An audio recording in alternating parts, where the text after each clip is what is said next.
Hey guys, it's Mike from Powers Crafts and Camping. So today I thought I'd start a series on pandemic training.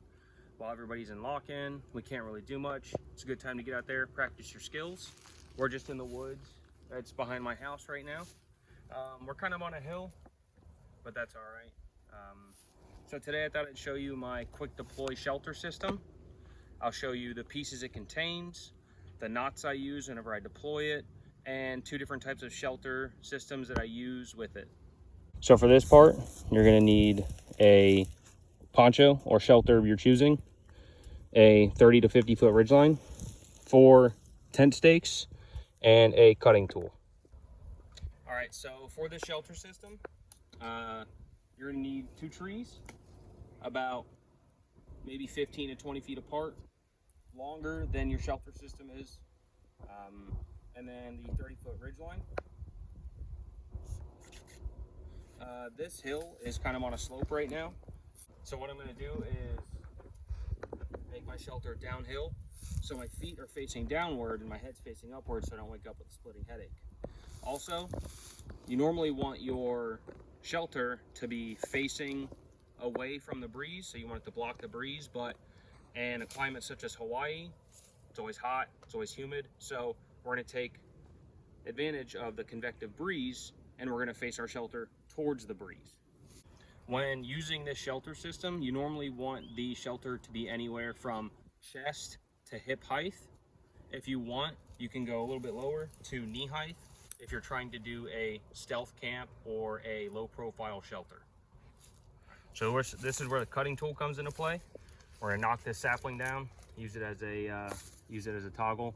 It's coming off of a dead tree right now, so all that leave no trace stuff, we're doing that.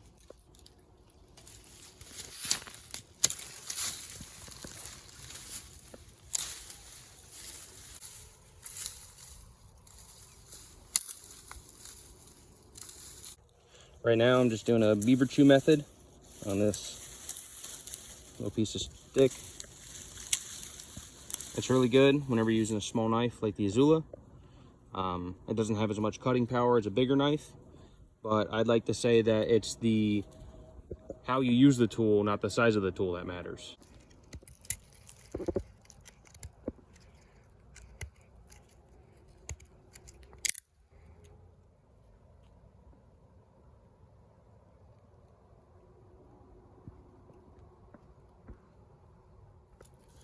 All right, so we have our ridge line all pulled out. So what I'm going to do here is I'm going to make it hip height, and I'm going to use a improvised marlin spike hitch instead of using a running bowline, so it's a nice quick release knot. So it's just a bowline knot right here. I'll be making a future video on how to tie this knot and a couple of the other knots that I'm showing you right now. That'll come later in the pandemic training series. All right, so coming to my tree, hip height, wrap my bowline around. I bring a bite through the bowline, take one of my toggles and stick it into the bowline, cinch it down.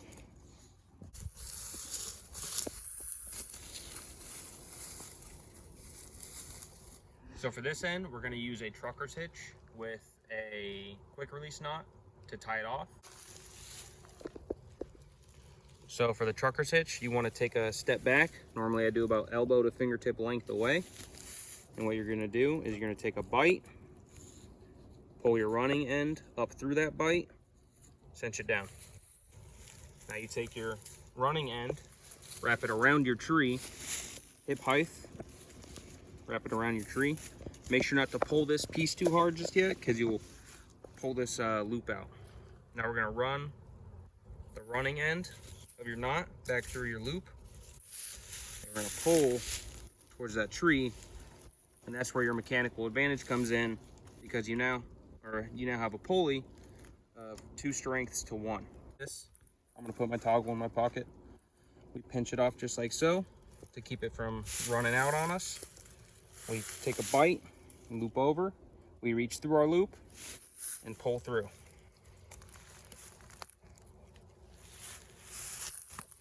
Nice and tight. So for this next part, I'm going to take my poncho. This is just a USGI replica poncho. I already took the hood, I wrapped it up, and I put a clove hitch on it to make a knot. I'll show you guys how to do that in my knot tying video coming soon. What we're gonna do is we're gonna unfold it. And right now I'm gonna show you my lean-to, and then after that I'll show you my plow point. So now we're gonna take the loop that you created off your trucker's hitch and we're gonna run it through the corner of the poncho, like so. And we're gonna take this and pull this loop down to where it's almost all the way through. Then we take our toggle that we created earlier, slip that through, tighten that down, like so.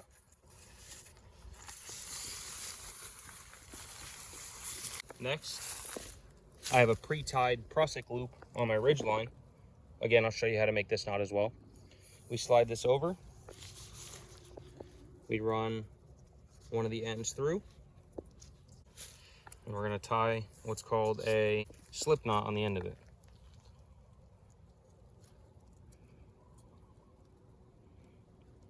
Just like so.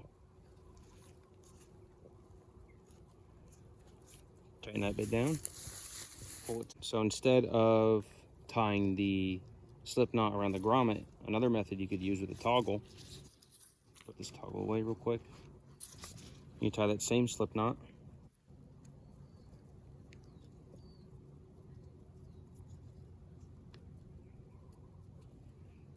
like so. You can run the corner of the slip knot through the grommet on the poncho. Take your toggle, run it through there.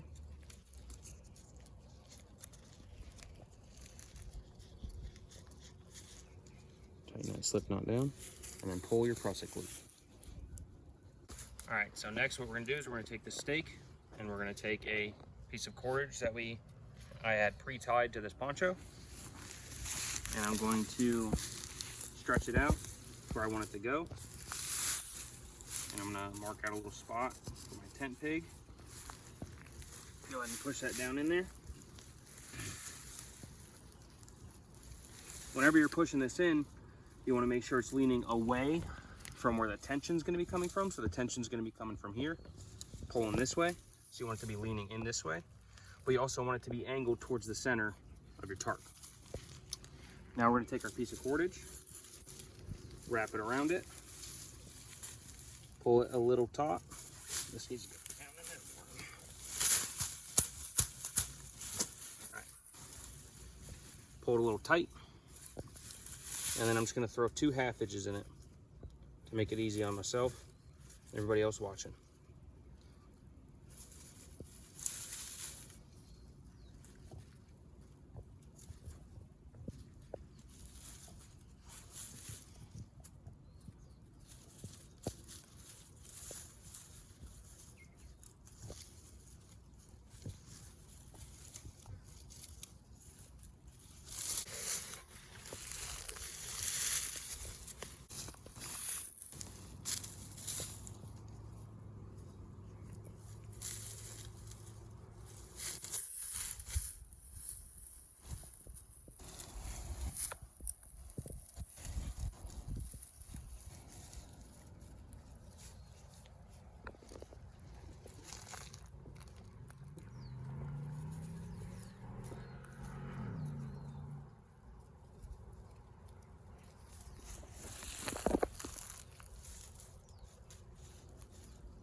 So the next shelter we're going to be making is a plow point shelter. I'm going to go ahead and leave this toggle and loop in here because we're going to utilize the same method of taking the trucker's hitch quick release and putting a toggle in it. Instead of utilizing the grommets on the same side, we're going to go ahead and use opposite corner grommets to drive our stakes in the ground. So what I mean by that is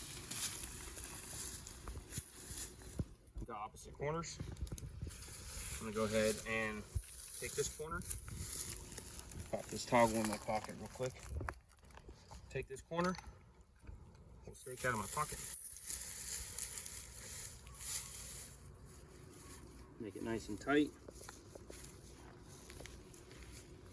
I'm gonna go ahead and pop these half hitches in here right now, just to make life easier on you and me and everybody else.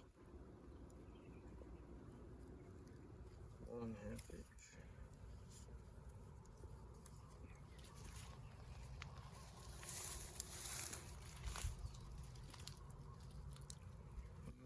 Half hitch.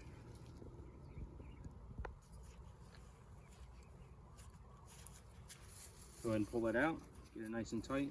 Now, a big mistake that happens with shelters like these, with tarp shelters and poncho shelters, is people want to just wrench on this thing as hard as they possibly can and stake it in the ground. You don't have to do that. Unless it's super windy, you don't have to do that. Just get a moderate tightness on there. Go ahead, drive that stake into the ground.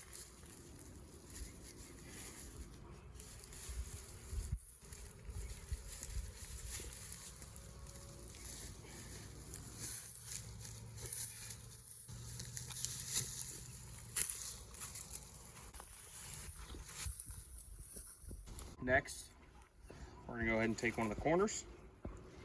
Take a piece of cordage that we have. I like to do fingertip to middle of chest length. Fold it on top of itself, create what's called a bite or a loop. Run that bite through your grommet,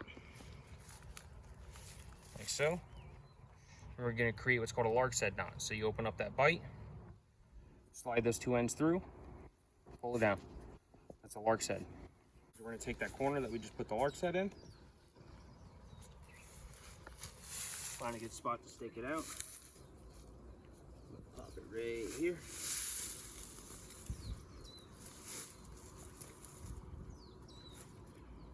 Pop those 2 half hitches in it.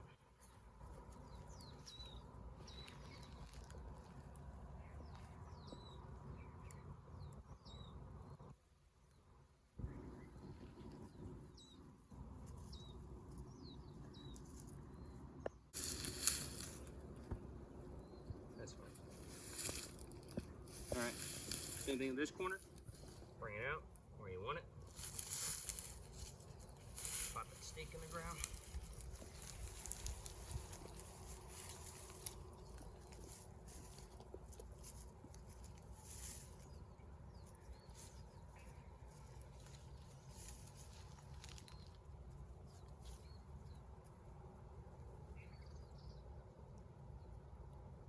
For our final step, what we're going to do, take this prusik loop that we had, bring it over to where we had that knot in our hood.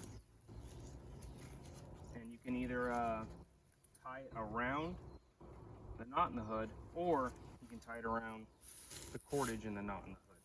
I'm going to go ahead and tie it in the knot in the hood. First I got to adjust my prusik loop real quick.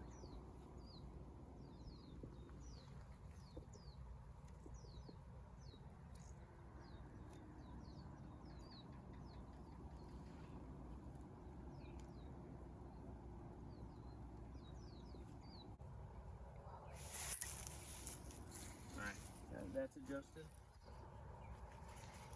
We'll go ahead and tie a slip knot on the end of this. Bring the hood up to the slip knot.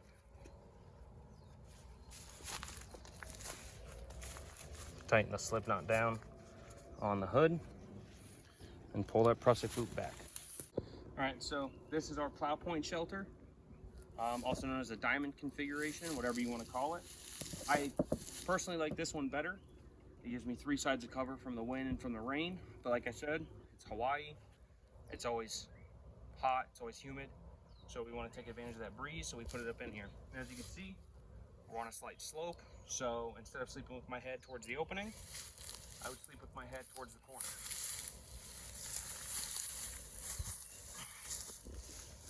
Now I'm 6 feet. And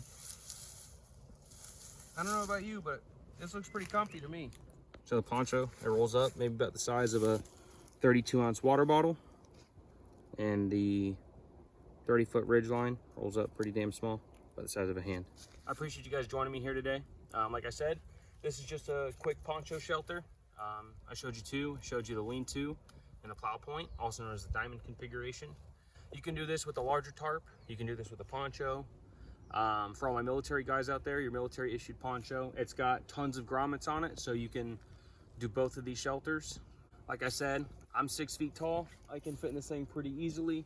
I can move around pretty easily, and I can still get that breeze coming in. This is just a poncho I take with me everywhere I go. It's constantly in my backpack. It goes down super small, maybe the size of a water bottle. It fits real easily inside of a Crown Royal bag that I carry around. Same thing with the Ridgeline. I fit pretty comfortably in here. I've slept in plow points multiple times. It's pretty easy. If it rains, you're not really gonna get wet. There's plenty of room for your backpack or for your gear up by your head, or if you're facing the other way, up by your feet. So this is just the first video, and the next couple videos I'm gonna be showing you on my pandemic preparedness series. I'm gonna be going over shelter building, knife maintenance, fire building, maybe a little bit of land nav. I don't know yet. I'm just gonna kind of wing it as I go. I hope you guys stick around long enough to watch all the videos. I hope you have a great day, and we'll see you next time.